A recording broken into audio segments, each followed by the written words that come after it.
Ikalabimpitong kabanata.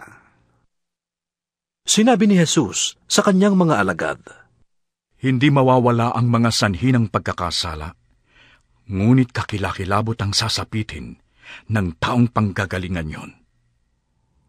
Mabuti pa sa kanya ang bitinan ng isang gilingang bato sa leeg at itapon sa dagat, kaysa maging sanhi ng pagkakasala ng isa sa maliliit na ito. Kaya't mag-ingat kayo. Kung magkasala sa iyo ang kapatid mo, pagsabihan mo. At kung siya'y magsisi, patawarin mo. Kung 7 ulit siyang magkasala sa iyo sa maghapon, at 7 ulit ding lumapit sa iyo at sabihin niyang, nagsisisi ako, kailangang patawarin mo siya. Sinabi ng mga apostol sa Panginoon, Dagdagan po ninyo ang aming pananampalataya. Tumugon ang Panginoon, Kung ang inyong pananampalataya ay maging sinlaki man lamang ng buto ng mustasa, masasabi ninyo sa punong ito ng sikomoro, mabunot ka at matanim sa dagat, at susundin kayo nito. Sino sa inyo magsasabi sa kanyang aliping kagagaling sa pag-aararo o pagpapastol ng mga tupa sa bukid, halika at kumain ka na? Hindi ba't ang sasabihin ninyo'y, ipaghanda mo ko ng hapunan, magbihis ka at silbihan mo ko habang ako'y kumakain. Pagkakain ko, saka ka kumain. Pinasasalamatan ba ng amo ang kanyang alipin dahil sinunod siya nito? Ganon din naman kayo. Kapag nagawa na ninyo ang lahat ng iniuutos sa inyo, sabihin ninyo, kami mga aliping walang kabuluhan. Tumutupad lamang kami sa aming tungkulin.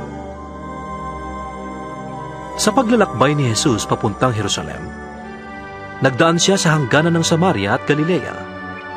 Nang papasok na siya sa isang nayon, sinalubong siya ng 10 ketongin.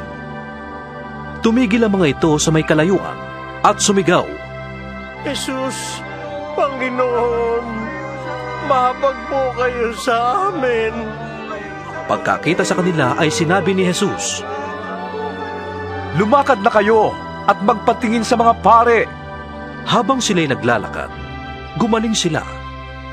Nang mapuna ng isa na siya'y magaling na, nagbalik siyang sumisigaw ng pagpupuri sa Diyos. Nagpatira pa siya sa paanan ni Jesus at nagpasalamat. Ang taong ito'y Samaritano.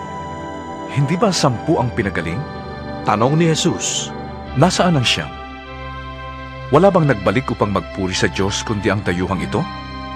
Sinabi ni Jesus sa kanya, Tumindig ka at humayo. Pinagaling ka ng iyong pananampalataya.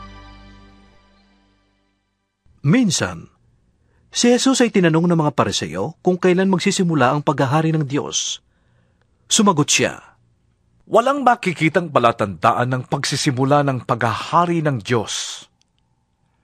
At wala ring magsasabing nagsimula na ito dito o doon. Sapagkat ang totoo'y naghahari na ang Diyos sa kalagitnaan ninyo.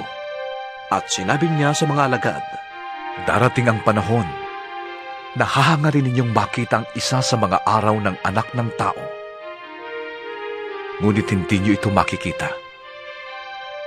May magsasabi sa inyo, naroon siya o narito siya.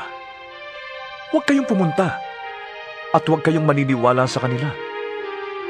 Sapagkat pagsapit ng takdang araw, ang anak ng tao ay darating na parang kidlat na nagpapaliwanag sa buong kalangitan sa isang iglap.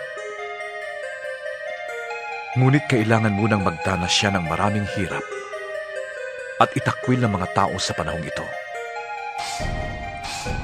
Ang pagparito ng anak ng tao ay matutulad sa nangyari noong kapanahunan ni Noe. Noon, ang mga tao'y nagsisikain, nagsisiinom at nagsisipag-asawa hanggang sa araw na sumakay si Noe sa barko. Dumating ang baha at namatay silang lahat. Ganoon din ang nangyari noong panahon ni Lot. Ang mga tao'y nagsisikain at nagsisiinom, namimili at nagbibili, nagtatanim at nagtatayo ng bahay. Ngunit nang araw na umalis si Lot sa Sodoma, umulan ng apoy at asupre at natupok silang lahat. Ganon din ang mangyayari pagdating ng Anak ng Tao. Sa araw na yon, ang nasa bubungan ay huwag nang bumaba upang kunin ang kanyang mga ari-arian sa loob ng bahay. At ang nasa bukid ay huwag nang umuwi pa. Alalahanin ninyo ang nangyari sa asawa ni Lot. Ang sinumang magsikap na iligtas ang kanyang buhay ay mawawala nito. Ngunit ang sinumang mawala ng kanyang buhay ay siyang makakapagligtas nito. Sinasabi ko sa inyo, sa gabing yon, may 2 taong nasa isang higaan. Kukunin ang isa at iiwan ang isa. May 2 babaeng nagtrabaho sa gilingan. Kukunin ang isa at iiwan ang isa. Saan po, Panginoon?